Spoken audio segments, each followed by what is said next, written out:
If you are new here, Cognitive Thread covers the psychology behind why people do what they do.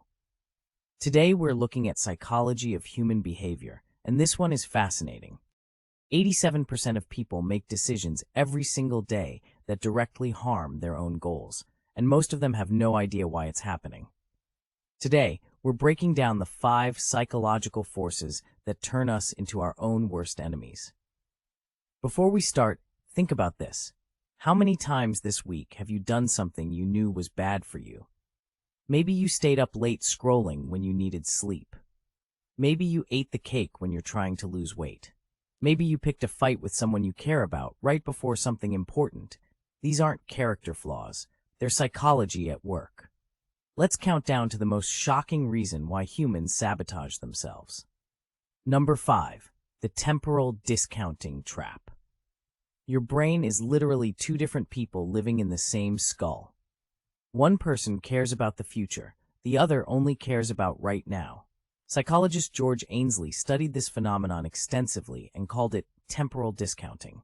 It means your brain values immediate rewards way more than future ones, even when the future reward is bigger and better.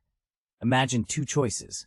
Choice A, $5 today. Choice B, $10 tomorrow. Most people pick A, but flip it. Choice A, $5 in 365 days. Choice B, $10 in 366 days. Suddenly people pick B. The math is identical. Your brain isn't doing math, it's doing emotion. This is why diets fail. Your brain doesn't care about being healthy in 6 months. It cares about tasting that donut right now. The future version of you is basically a stranger to your present brain. So your brain makes trades it thinks are good deals. Eat the cake today. Deal with the consequences tomorrow. It's not stupidity, it's a specific glitch in how our brains evolved. We developed brains built for survival in moments of immediate danger, not planning for abstract future scenarios.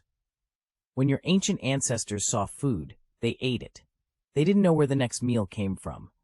Now we have food everywhere, and the same ancient brain. That's the collision course we're on. Number 4. The illusion of control. Here's something wild. People will work harder and stay in worse situations just because they think they have some control, even when they actually don't.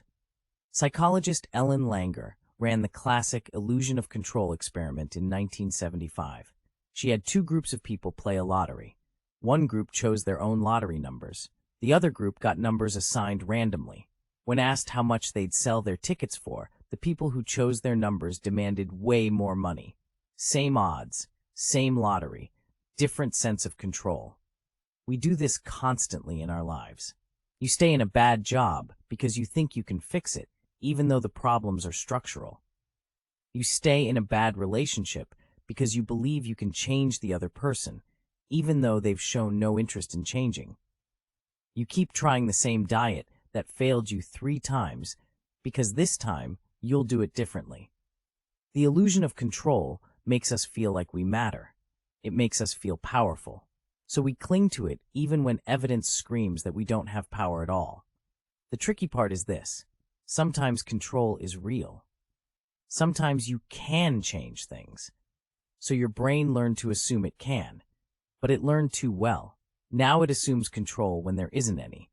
You stay in situations longer than you should because your brain won't let go of the story that you're the one steering the ship. And while you're busy trying to steer, you're not building a lifeboat to escape. Number 3. Cognitive dissonance and the double bind. When your beliefs and your actions don't match, something breaks inside you. Leon Festinger discovered this and called it cognitive dissonance. Your brain hates this feeling more than it hates almost anything, so it does something insane. Instead of changing your behavior, it often changes your beliefs to match what you're already doing. Let's say you care about the environment, but you drive everywhere and eat meat daily.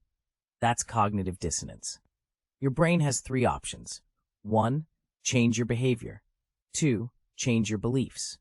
3. Change your story about what your behavior means. Most people pick option 3. Suddenly you're telling yourself that one person can't make a difference anyway, or that the environmental movement is exaggerated, or that you don't really care about the environment that much. Your actions stay the same. your beliefs shift to match. Dissonance solved. Problem solved. Except it's not solved. You've just locked yourself into the worst behavior by changing your identity to match it.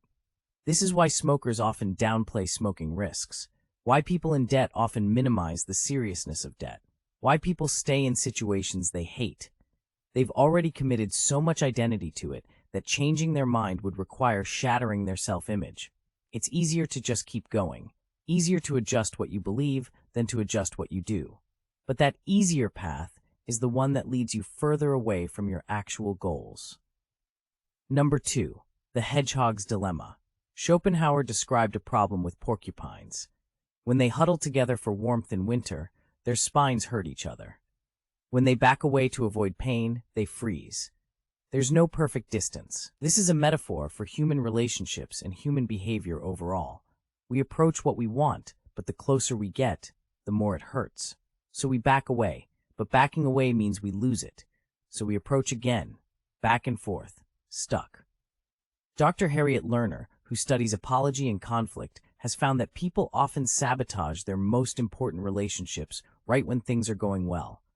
Someone gets close to real intimacy, suddenly there's an argument about nothing, or distance appears. Why?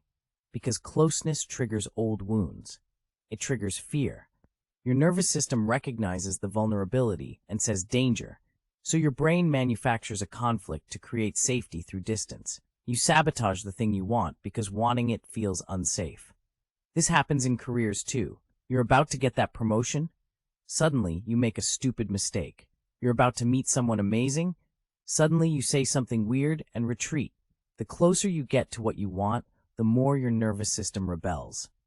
It's like your brain is a security guard, and real happiness looks like an intruder. It pushes back. Number 1. The narrative we tell ourselves. Here's what ties everything together. The real reason we sabotage ourselves isn't any single mechanism. It's that we are storytelling creatures. We don't experience reality. We experience the story we tell ourselves about reality, and we will do almost anything to keep that story consistent.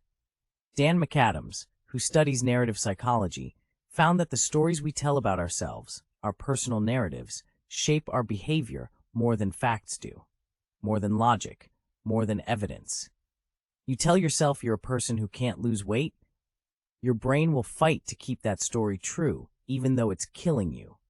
You tell yourself you're bad with money, your brain finds ways to prove it. You tell yourself you don't deserve good things, your brain will make sure you sabotage anything good that comes close. The shocking part is this: your brain isn't trying to hurt you, it's trying to keep you safe by keeping you consistent. A person who loses weight but still thinks they're a fat person is internally broken. So you either have to change the reality or change the story. Most people keep the old story and recreate the old reality. It's exhausting, but it's consistent. And consistency feels like safety. The way out isn't willpower. It's not motivation. It's not trying harder. It's changing the story you tell yourself first. Not about the goal, about who you are. Because once you believe you're a different kind of person, your behavior follows automatically. The person who sees themselves as healthy doesn't have to fight their brain to eat well. It's just what that person does. The person who sees themselves as worthy doesn't sabotage good relationships. It's just what that person does. Your brain isn't your enemy. It's just following the story you wrote. And you can rewrite that story anytime you want. So we're not broken. We're just running old software built for survival, not success. The real mystery isn't why we sabotage ourselves. It's why we believe the stories we tell so completely that we'll rebuild the very situations we're trying to escape. And the answer to that involves something deeply uncomfortable about how we see ourselves. If you want to understand that deeper mechanism, hit subscribe and we'll explore it together.